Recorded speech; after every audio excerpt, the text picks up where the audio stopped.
Welcome back. Election 2024 8 फरवरी की तारीख और अब हम देख रहे हैं कि पॉलिटिकल टेम्परेचर जो है वो बढ़ता जा रहा है। साथ ही साथ बड़ा फोकस है इस वक्त बड़ी जमातों का पंजाब के ऊपर और पंजाब में सियासी मोर्चे और सफबंदियां जो है वो शुरू हो चुकी हैं। इस वक्त मुस्लिम लीग नून और साथ साथ पीपल्स पार्टी, क्योंकि बहुत ज़्यादा पीपल्स पार्टी का भी फोकस पंजाब के ऊपर है, और फिर IPP इस्तेहकाम पाकिस्तान पार्टी जो है वो भी मैदान में है, और फिर जो खामोश वोटर की बात की जा रही है वो भी इस वक्त मैदान में है।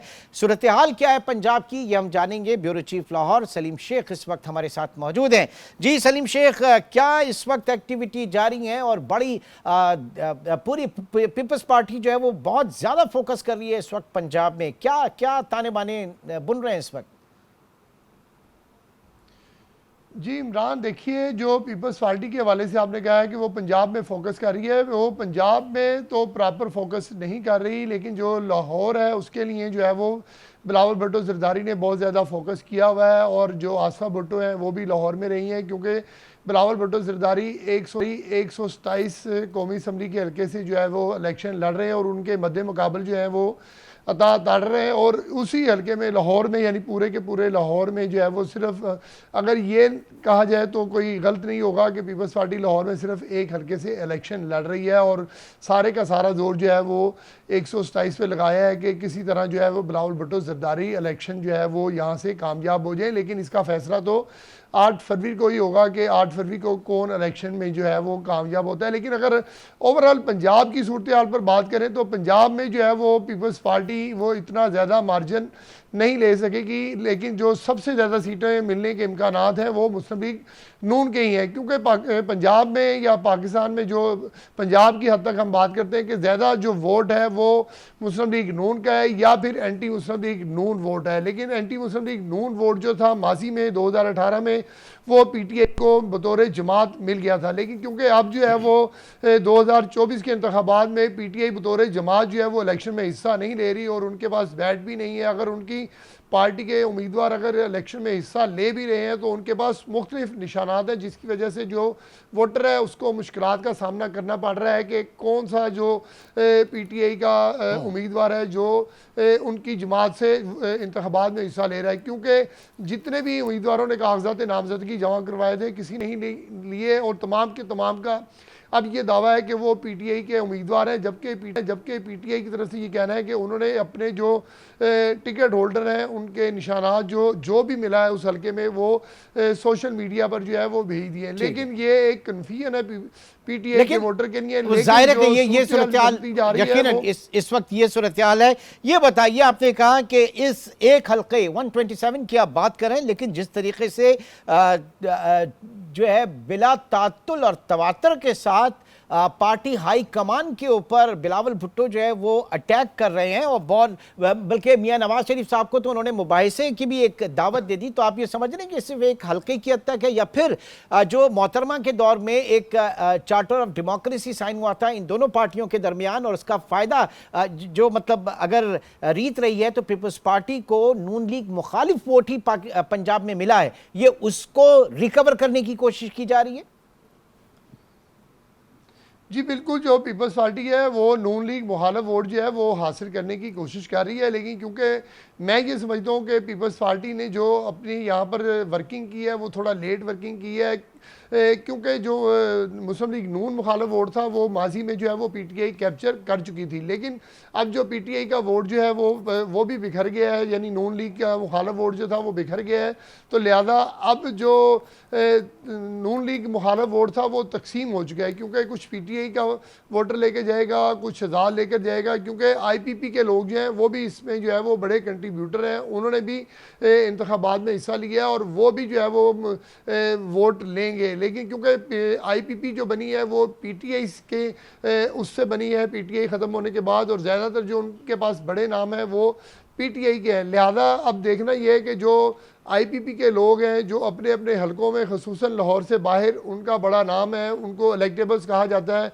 और कई हलकों में ऐसा भी हुआ है कि आईपीपी और मुस्लिम लीग नून ने जो है वो सीट एडजस्टमेंट की है। तो अब जो बज़ाहिर सूरत हाल नज़र आ रही है कि अगर मुस्लिम लीग नून जो है वो सबसे बड़ी जमात के तौर पर जो है उसके उभरने के इम्कानात हैं पंजाब की हद तक, लेकिन उसके बाद अगर कोई पार्टी होगी तो वो हो सकता है कि वो आज़ाद उम्मीदवारों की जो है वो बड़ी तादाद हो कि वो ज़्यादा जीतेंगे। और फिर देखना ये है कि आज़ाद उम्मीदवार जीतने के बाद जो है वो किस तरफ का रुख करते हैं कि आया वो यानी असल जो गेम है में जाते हैं। सलीम शेख, जो असल गेम है फिर वो इलेक्शन के बाद होगा। जो नंबर गेम, पावर पॉलिटिक्स और इलेक्टेबल्स की सियासत, ये सारी इलेक्शन के बाद जो है बहुत ज्यादा जोर पकड़ेगी।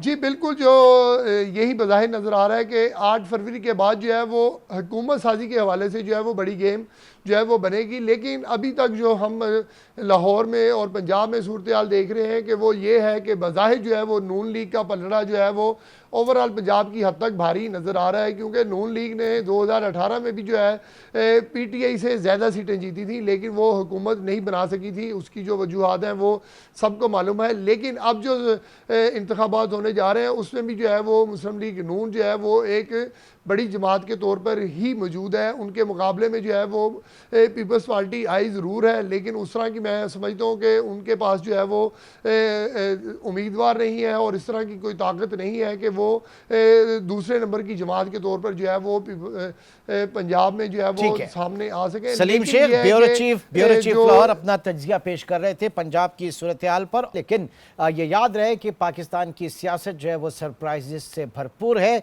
और किसी भी वक्त कोई भी सियासी बाजी पलट सकती है या पलटा सकता है। जरा रुख करेंगे इस वक्त पीपल्स पार्टी कैंप का, और हमारे साथ मौजूद हैं जुल्फ़िकार अली बदर साहब जो कि तर्जुमान हैं बिलावल भुट्टो ज़रदारी के।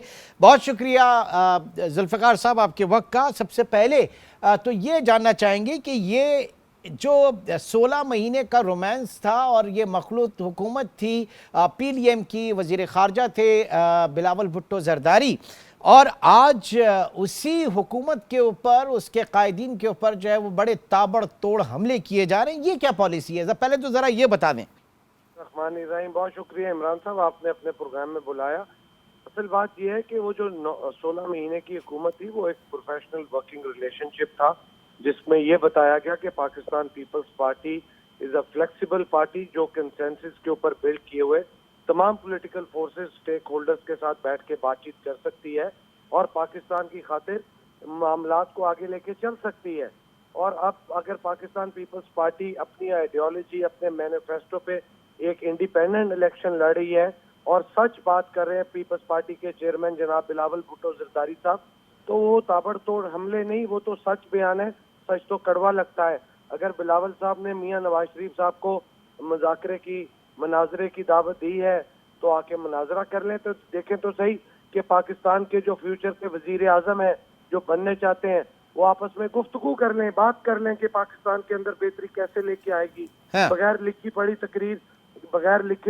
तकरीर करें, बताएं कि उनका इकोनॉमी के ऊपर क्या फोकस है, उनका फॉरेन पॉलिसी पे क्या पॉलिसी है, उनकी एग्रीकल्चर पे क्या पॉलिसी है, उनकी यूथ के ऊपर क्या पॉलिसी है, उनकी किसानों के लिए क्या पॉलिसी है, उनकी मजदूरों के लिए क्या पॉलिसी है, उनकी वापदा एनर्जी के ऊपर क्या पॉलिसी है, माइनॉरिटीज के ऊपर क्या पॉलिसी।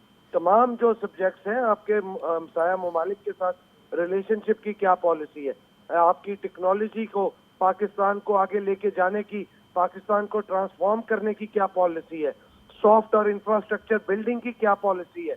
तो तमाम चीजों के ऊपर आए मियां नवाज शरीफ साहब, हमारे साथ आके मनाजरा करें, मरियम नवाज आए, हमारे किसी भी कैंडिडेट के साथ मनाजरा करें, ताकि तो फिर अगर यही बात है तो फिर लाहौर में ये बैनर्स क्यों लग रहे हैं कि कराची नहीं चाहिए, लाहौर को लाहौर रहने दो? अगर ऐसी मिसाली कारकर्दगी पीपल्स पार्टी की सिंध के अंदर है जिसका रेप्लिका वो पंजाब में चाह रही है, फिर दूसरा आप इकॉनमी की बात कर रहे हैं, तो इकॉनमी जरा मुझे आप मुझे भी ये बता दें कि वो कौन सी ऐसी गीदड़ सिंगी है जिससे 300 यूनिट बिजली के फ्री हो जाएंगे, जिससे 200% में इजाफा हो जाएगा। ये आप वही वाले वादे नहीं कर रहे? वो 5 करोड़ आपके 5 करोड़ नौकरियां और 50 लाख घरों वाले। करोड़ नौकरी, 50 लाख घर था, जिसमें से एक भी नौकरी और एक भी घर नहीं बना। पीपल्स पार्टी ने अपने पिछले दौर में 120% तनख्वाहों में इजाफा किया था। इस दफा 5 साल में आपने 100% इजाफे का कहा है, तो इसमें कोई अनरीजनेबल ये टारगेट नहीं है, बिल्कुल रीजनेबल टारगेट है। और 300 यूनिट जो बिजली है वो पीपल्स पार्टी के चेयरमैन बिलावल भुट्टो जरदारी साहब ने कहा कि गवर्नमेंट आके सपोर्ट करेगी थ्रू सोलर पैनल, जिनके 300 यूनिट तक का बिजली होगी। हम इतना सोलर पैनल्स लगवा देंगे कि उनको 300 यूनिट फ्री बिजली मिले। इसमें कोई ऐसी चीज नहीं है जो अनरीजनेबल हो। बात यह है कि इस मुल्क के अंदर खाली बातें होती रही हैं। लाहौर की अगर 32 सड़कों को कॉस्मेटिकली बेहतर कर दिया गया और गली मोहल्लों की सड़कों को आज भी हम मेरे साथ चल के देखें, जहाँ पे चलने के लिए बच्चे स्कूल कॉलेज जाते हैं, वापसी पे कीचड़ की सड़कों पे गुजर के आते हैं जहाँ पे पानी खड़ा है, तो उन सड़कों का उन लोगों का क्या कसूर था कि यहाँ पे 35 साल हुक्मरान रहे, उन्होंने लाहौर की किस्मत नहीं संवारी। हमने तो कराची में किसी ने नहीं कहा कि कराची नहीं लाहौर नहीं कराची। तो यहाँ पे अगर ऐसा बैनर लग रहे हैं तो ये लोग डिस्क्रिमिनेट कर रहे हैं। अच्छा, ये मुल्क दुश्मन अच्छा, लोग हैं। ये सर ये तो बताइए, मुल्क- क्योंकि जो इख्तिदार की राहदारियों का रास्ता जो है वो तख्ते लाहौर से होकर जाता है, पंजाब से होकर जाता है, तो क्या तैयारी है? क्योंकि स्टेक होल्डर्स तो अब वहाँ पर आईपीपी भी वहाँ पर खड़ी है, जनूबी पंजाब के हवाले से बताइए। और फिर ये क्यों कहा जा रहा है कि बहुत ज़्यादा फोकस इस वक्त जो है वो NA 127 का है, जहाँ पर बिलावल भुट्टो जो है वो खड़े हो रहे हैं। तो मजमूई तौर पर पीपल्स पार्टी क्या देख रही है पूरे पंजाब के अंदर? देखिए, पीपल्स पार्टी तो बड़ी पॉजिटिव है, होपफुल है कि जैसे 1990 के और 2018 के 2013 के इलेक्शन हुए वैसा इलेक्शन ना हो तो पीपल्स पार्टी तो मेजॉरिटी में सीटें लेगी। और Pakistan Peoples Party NA 1 to 7 के अंदर हर गली मोहल्ले में फोकस है। लेकिन हमारे साथ ज्यादती की जा रही है। इमरान सुल्तान साहब, हमारे फ्लेक्सिस को उतार दिया जाता है। बिलावल भुट्टो जरदारी साहब की फ्लेक्सिस को यहाँ पे इंतजामिया रात को लगती है उतार देते हैं।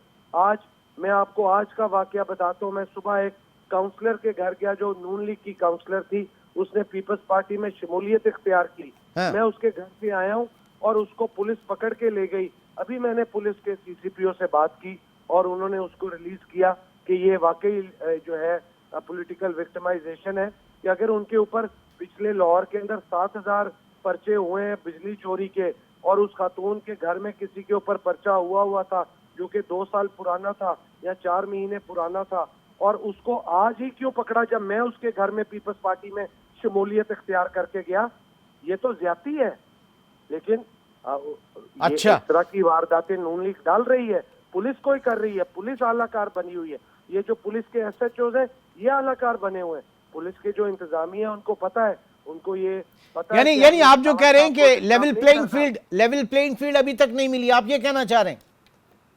फील्ड तो तब मिले ना जब ये इस तरह की डिस्टर्बेंस ना करें।